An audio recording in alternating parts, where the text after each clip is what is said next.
Hey friends, welcome back to the channel. I'm Iggy, and I've been diving deep into topics like stocks, finance, and everything related to growing your wealth, no matter where you are in the world. The Investing Iguana is ranked 8th in the 2024 Influential Tigers by Tiger Brokers. We just crossed the 1 million mark for number of reads and 58,000 likes. I've produced over 900 videos with more than 500,000 watch hours as of June 2025. I also focus on regional and global economic trends. If you're looking for that edge, stick around. Picture this. You invest in what seems like the next big unicorn startup. The numbers look amazing. Revenue is soaring. Growth metrics are through the roof. Then one day, you wake up to discover it was all a lie. Your investment? Nearly worthless. This isn't fiction. This is exactly what happened to investors who backed the eFishery, Indonesia's first aquaculture unicorn. Today, we're breaking down how a $1.4 billion company turned into a $300 million nightmare, and more importantly, what this means for your investment strategy, no matter where you're investing from. We'll cover the shocking details of how this fraud unfolded, the massive ripple effects across Southeast Asian markets, and most crucially, the 5 critical lessons every investor needs to learn to protect their portfolio from similar disasters. Let's start with the anatomy of this deception. eFishery wasn't just fudging a few numbers here and there. This was systematic fraud that lasted 7 years.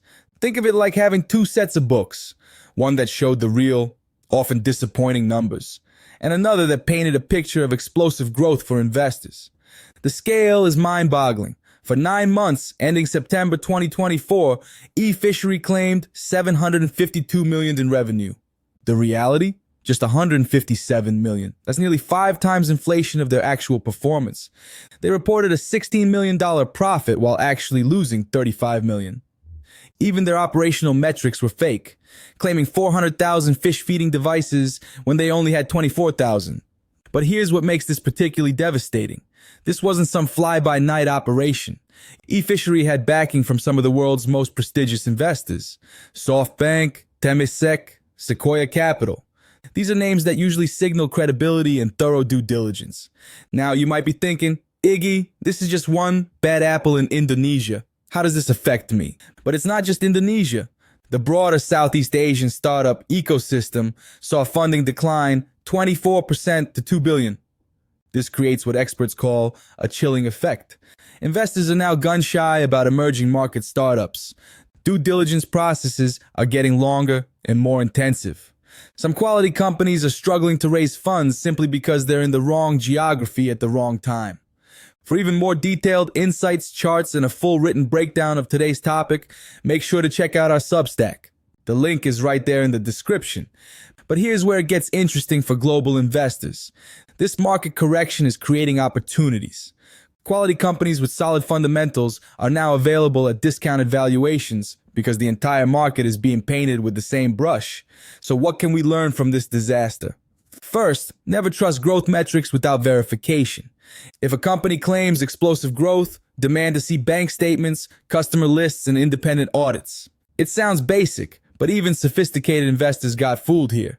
Second, understand regulatory environments. eFishery operated in a regulatory vacuum. Unlike developed markets with strict oversight, many emerging market startups face minimal scrutiny. This creates both opportunities and risks. Third, diversification isn't just about asset classes. It's about regulatory environments too. Don't put all your emerging market eggs in one regulatory basket. Fourth, governance matters more than growth. A company with solid governance growing at 20% annually is far better than one with questionable practices growing at 100%. Finally, when something seems too good to be true, it probably is. eFishery's numbers are so impressive that they should have raised red flags, not attracted more investment. Now here's my personal take on this situation. If I were rating the Indonesian startup ecosystem right now, I'd give it a hold with a cautious outlook. The fundamentals of the Indonesian economy remain strong. Growing middle class, increasing digitization, huge market potential. But the governance and regulatory framework needs time to mature. My advice? Don't abandon emerging markets entirely, but be extremely selective. Focus on companies with transparent reporting, strong governance, and preferably some regulatory oversight. Consider this period of reduced valuations as a potential opportunity, but only if you're willing to do extensive due diligence. The eFishery scandal is ultimately a wake-up call. It reminds us that in investing, trust must be earned and verified. The companies that emerge stronger from this crisis will be those that prioritize transparency and build sustainable business models. So, we've covered how a $1.4 billion fraud is reshaping investment strategies across emerging markets, offering you insights to enhance your investment journey and protect your portfolio from similar disasters. If you found this video helpful, please give it a like, share it with your friends, and subscribe to the Investing Iguana channel so you don't miss our future content. And for those who want to be truly ahead, our premium members gain exclusive early access to all our videos, often a full week before anyone else sees them. This means you get Iggy's detailed analyses and urgent insights on market moves directly to your inbox, giving you a significant head start. It's just $1 a month, less than a cup of coffee.